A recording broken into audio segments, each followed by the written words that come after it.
Things were extremely difficult in the first few days. The amount of devastation that we saw, dead bodies, people homeless, buildings collapsed. It was quite challenging to think through how we would operate in such an environment.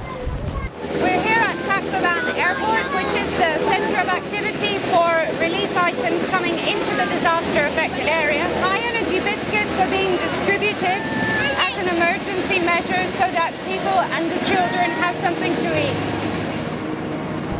And our role and our goal was to try to get, as fast as possible, a team in here to assess the damage and launch a response. We brought people in at a pace that I don't think I've ever seen before. How does this compare to other operations you've worked on? So far from down here, this is enormous. We have priorities to stabilize at least 3 major urban populations, and then we have to move into the coastal areas with urgency. Our first immediate objective was to set up an operational response, getting communications back online. After the landfall of the typhoon, all the communication lines here go down, and that's why we brought in the satellite communication to enable the humanitarian workers here on site. Just to have that response infrastructure in place was an amazing feat.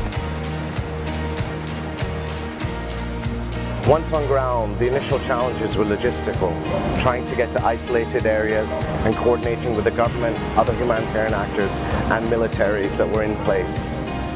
We managed to overcome these challenges relatively quickly, and within days we were able to send out food assistance to those around Tacloban, and by the end of November we were able to reach almost 3 million people with food assistance. This hasn't been a traditional emergency response for WFP. We've used a patchwork of interventions addressing emergency food and nutrition needs while looking at recovery and livelihood support very early on. We've scaled up cash interventions at the same time as we scaled up in-kind food aid. It's very important that we focus on livelihood support and recovery at this moment, because what we'd like to do is lay the foundations for people's food security in the future and make them much more resilient to future natural disasters.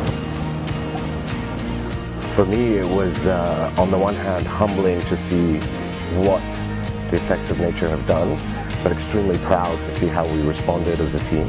And these are some of the most incredibly innovative, creative, smart, experienced WFP staff. Our ability to move people in from all over the world was fantastic.